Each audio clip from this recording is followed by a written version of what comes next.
Assalamualaikum warahmatullahi wabarakatuh. Bagaimana kabarnya anak-anak? Ketemu lagi dengan Ustazah Mai dalam pembelajaran tematik tema 3 tema kegiatanku muatan PPKN. Bagaimana dengan kegiatan anak-anak hari ini mulai pagi, mulai bangun tidur sampai persiapan mengikuti pembelajaran daring. Semoga kegiatan yang dilakukan anak-anak hari ini adalah kegiatan yang bisa membuat anak-anak lebih semangat dalam belajar dan menjaga kesehatan.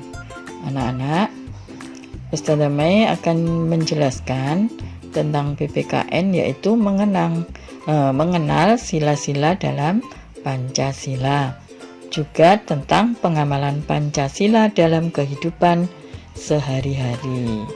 Ayo kita simak anak-anak. Anak-anak tentunya sudah tahu Pancasila itu apa.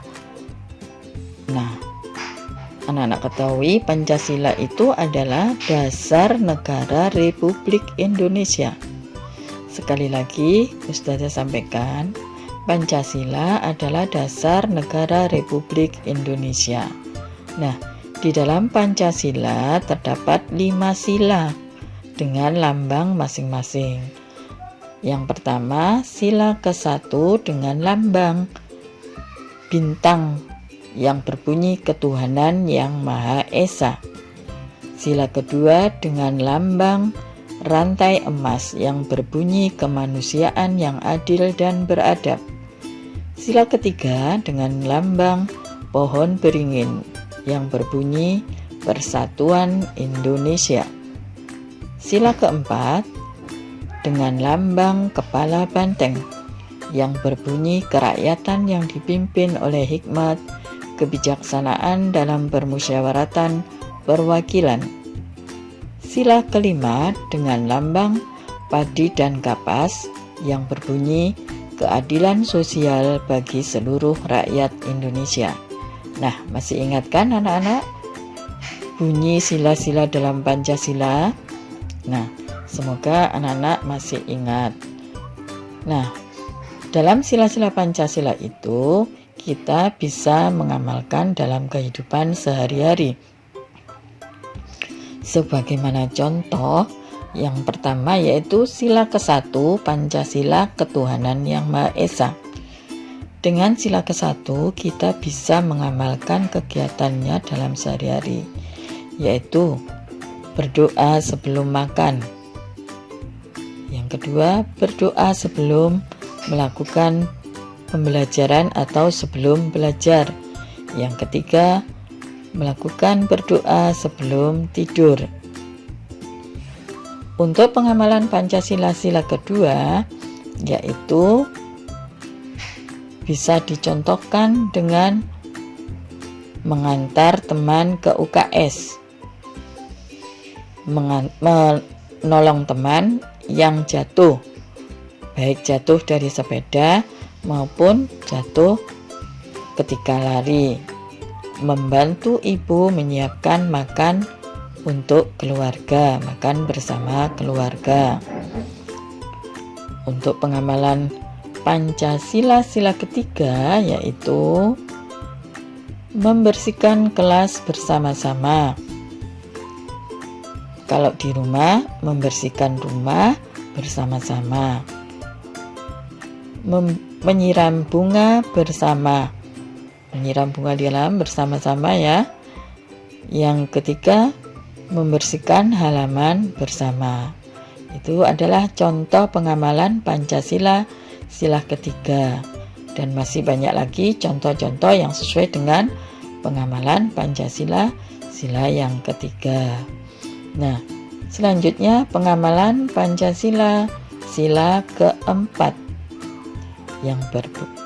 Di sini kita melakukan musyawarah atau memecahkan suatu masalah yang dilakukan dengan cara membicarakan bersama dengan orang-orang yang kita cintai. Misalnya di dalam keluarga, kita bermusyawarah untuk melakukan liburan. Nah, liburannya ditentukan kemana, yang satu minta ke sini, yang satu minta ke situ. Nah, sebaiknya kita musyawarah bersama. Siapa yang paling banyak memilih ke tempat yang A, maka akan dilakukan wisata ke tempat A. Seperti juga pemilihan ketua kelas. Dalam kelas kita biasanya memilih ketua kelas yang dilakukan secara bermusyawarah, yaitu dibicarakan bersama-sama untuk mencapai hasil yang baik. Selanjutnya adalah pengamalan Pancasila sila kelima.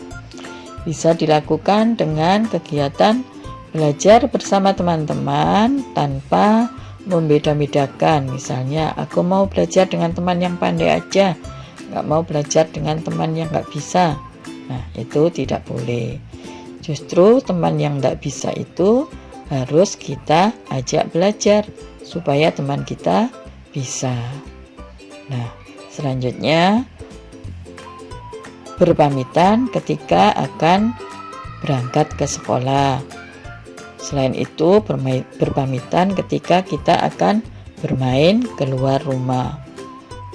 Selanjutnya yang ketiga yaitu bermain bersama teman tanpa membeda-bedakan.